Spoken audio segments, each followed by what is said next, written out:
Joining us right now on the phones, Congressman Jodey Arrington. Congressman, good morning. How are you? Good morning, Chad. I'm doing great. Nothing like a week in the district to better my soul and my perspective on life. So I'm doing great. That's wonderful. Well, tell us a little bit about your time in the district and what all you did and who all you got to talk to. Well, I have been, my recent trip to Farwell, which is in the furthest part of the western side of the district up along the New Mexican border, and Friona and my hometown of Plainview. We've had some great sort of town hall, public forum type meetings, and people are, there is the hope and optimism because of less government, and I think the tax and regulatory relief is certainly being felt by our small businesses, and I think by the way, that's the greatest accomplishment of this unified Republican Congress and this president, and maybe next to rebuilding the military. But I think it's everybody's very positive. They can feel the changes being worked out on the local level. And I tell them, it's real simple. Limit the federal government and unleash the limitless potential of our citizens and our communities and our states. And that's how our founders set this thing up.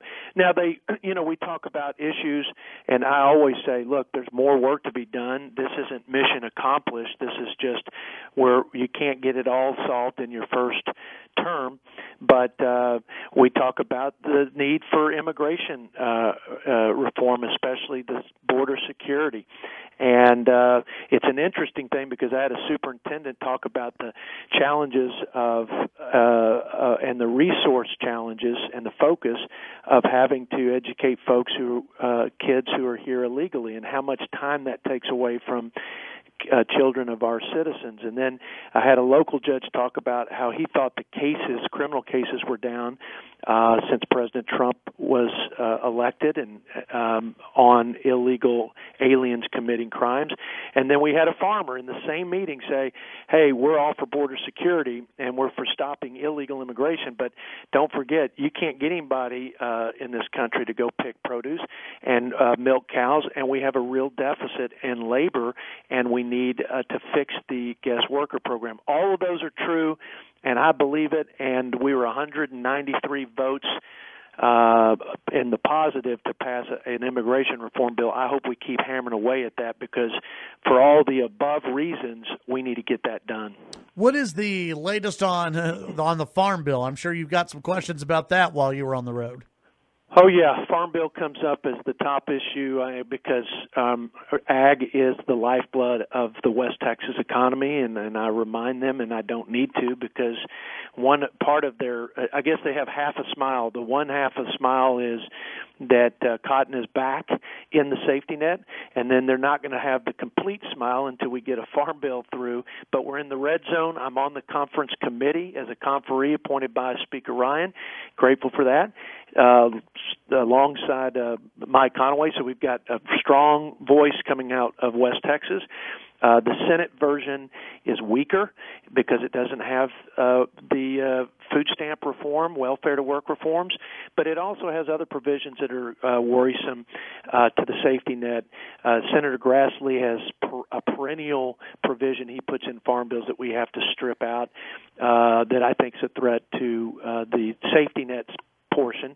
I had a young farmer talk about how they're struggling, and I told him this is a young farmer farm bill. It considers the fact that the new farmer and the young farmer don't have the equity the older guys do, and so we've made considerations for younger farmers when it comes to crop insurance and FSA loans, et cetera.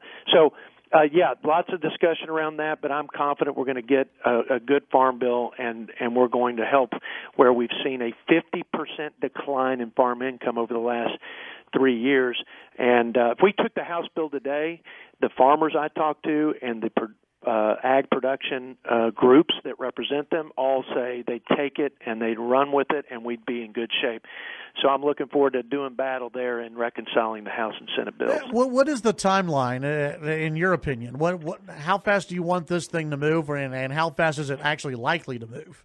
Well, I'd be shocked if Mike Conaway and the leadership, Senator Roberts, on the Senate side aren't already working behind the scenes. But September 30th is the deadline. This would be the first farm bill that's been done on time in, I don't know, maybe my lifetime. But we aim to do that, and Conaway thinks we can get there, and so I have no reason to believe we can't. I think it's a 50-50 shot that we get it done by September 30th. But those are good odds, given that we rarely get things done on time in terms of the farm bill. All right. Congressman, we're going to take the break. When we come back, we have a lot more to get to with you. Great. All right. When we come back, more with Congressman Jodey Arrington. Back on the Chad Hasty Show, News Talk 95.1 FM and 790 AM KFYO. Let's go back to the phones, and Congressman Jodey Arrington joining us here on the program. And Congressman, something that you had tweeted out, and I guess this came up while you were touring the district and talking to folks, was access to broadband services in the rural areas. And this is something I know you've talked about before while getting out and talking to folks. What's the interest there? What's the need there? Well, I just got back from Freona, and part of access to quality care, and I'm talking about health care, is critical to sustaining these rural communities. If you don't have rural communities, you can't have a vibrant agriculture economy, so they're inextricably linked. Well, the underpinnings of our communities and by the way, a lot of that is being done telemedicine through telemetry, and they're getting consults from doctors with mid-levels presenting back at the sort of community rural hospital, and but the only way to allow for that and to facilitate that is to have the technological infrastructure. Half of rural communities in this country, or almost half, do not have meaningful access to high-speed internet. So there's a digital divide between urban and suburban and rural America. It's like the electrification of rural America back in the 60s. And so this is a huge opportunity and I think an appropriate place for the federal government to make investments, just like on our transportation infrastructure, so that these communities can be prosperous, because it affects the economy, but it affects also schools, it affects health care and other community services. So that's a big part of the Farm Bill, Chad, and I think the Senate and the House have very little differences, so I'm confident that's going to be a big component. Congressman, we had a caller who was asking, and this is one of the questions I was wanting to ask you as well. The atmosphere in Washington, D.C. among Republicans in the upcoming midterm elections, there was I guess Real Clear Politics maybe, or 538. One of the websites came out with a 75% chance that the Democrats take the House in November. What's the mood with Republicans right now? Is there a mood that Democrats are going to take this back? Well, it's kind of like CNN was 100% sure that Donald Trump wouldn't be president. So just remember, there's a lot of hype out there. Let's look at the facts as we have them today. There was the generic ballot that was recently conducted, and we are at exactly the same place we were right before the 2016 election. Now, it started the year with double digits in the favor of the Democrats, but right now it is where we were at 2016. Why? Because they were hollering about this as a tax cut for the rich to give away to the Wall Street, the same sort of tired old message that they gave Reagan when he cut the taxes in the 80s. 30 years later, we're doing it. We're seeing an economy come back like never before. We're seeing an economic renaissance, jobs, unemployment, historic lows, breaking records with minority unemployment, and highest confidence levels with the markets, consumers, businesses, and on and on. Now, people are starting to keep their money in their pockets. Jobs are starting to come available. We have 7 million surplus jobs in this country. That's why you're seeing this move, because the reality and the facts are starting to play out, and mainstream media can't do anything to distort that, because people are experiencing it in their daily lives. So, listen, the last 8 out of the 9 special elections were in the Republicans' favor. 8 out of 9 of the special elections. And we were outspent 4-1. So let's not get carried away. Let's turn out and vote, because as I told the chamber when they gave me the Enterprise Award this recently, there's a rise in socialism, and there's an attack on free market and free enterprise system, and it's hard to believe that is the best they have to offer on the Democrat side, that socialism is in vogue, resistance, raise taxes, Nancy Pelosi says, is what she's going to do if she's the speaker, and prop up a failed health care system that's really a universal, one step away from universal health care.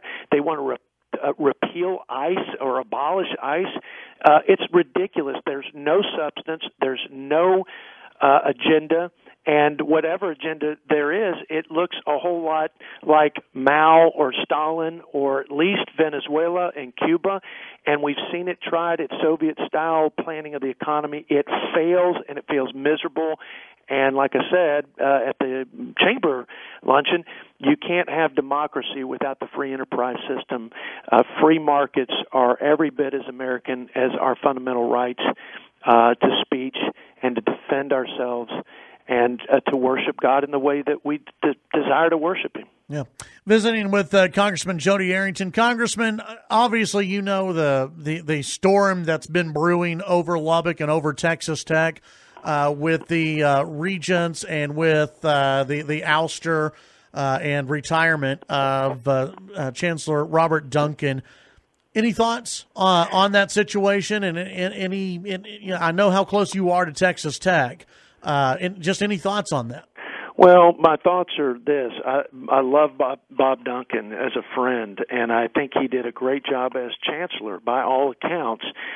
And so I'm not any different than any Red Raider. I'm a fan. I mean, I'm an alumnus, and I'm a fan, and I'm concerned when we had a guy like Bob Duncan apparently let go without much information. And look, I don't make a habit of opining on things I don't have all the facts.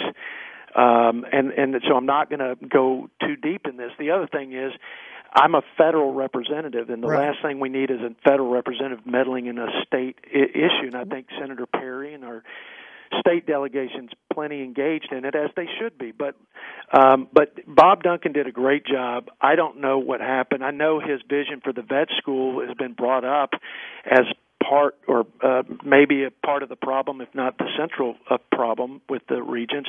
I think the vet school is a fantastic idea. We're the largest non-land grant ag university in the nation. Texas is a big state. We're the largest ag-producing state. We don't want to send our kids from West Texas to Oklahoma State or to New Mexico State or to Colorado State when they could stay right here in our backyard and get a great education at Texas Tech. So I'm all for the vet school, but that's about as much as I want to say about it, because I know that our state guys, starting with Senator Perry, are all over it, and I think they'll get to the bottom of it. I would advise the Regents, not that they are looking for my advice, to just be as forthright about their rationale for making that decision, so that we can just move forward. I was there with Ken Hansen.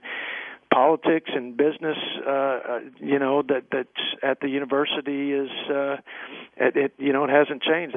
Everybody's got politics is involved, and I'm sure they have their reasons. But I think people want to just know, and I think if they let people know, I think people will be better at moving on. Yeah, I want to ask you a hypothetical, because you did mention that you didn't want to get too much into it because you're on the federal level, right?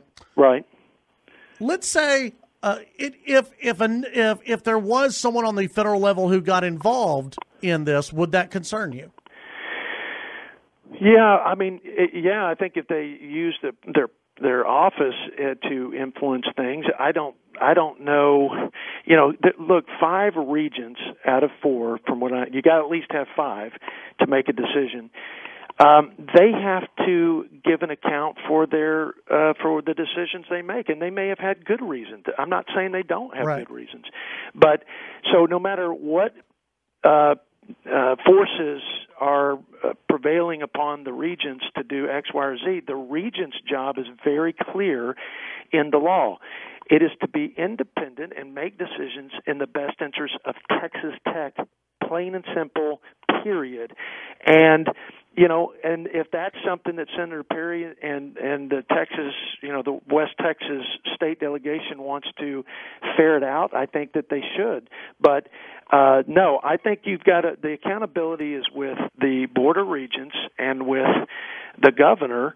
And those are the only people, along with Bob Duncan, that really know what happened. And so I don't want to speculate, but sure. I'm not going to be the federal guy that walks in and jumps in the middle of something. I'm trying to keep Washington out of our lives. Yeah, you're busy trying to do that, and trying even to keep those senators in line too. You got a big job there, Congressman. As always, appreciate your time. We'll visit with you later on. All right. God bless. Go West Texas. Thank you, Congressman. That's Congressman Jodey Arrington on the Chad Hasty Show.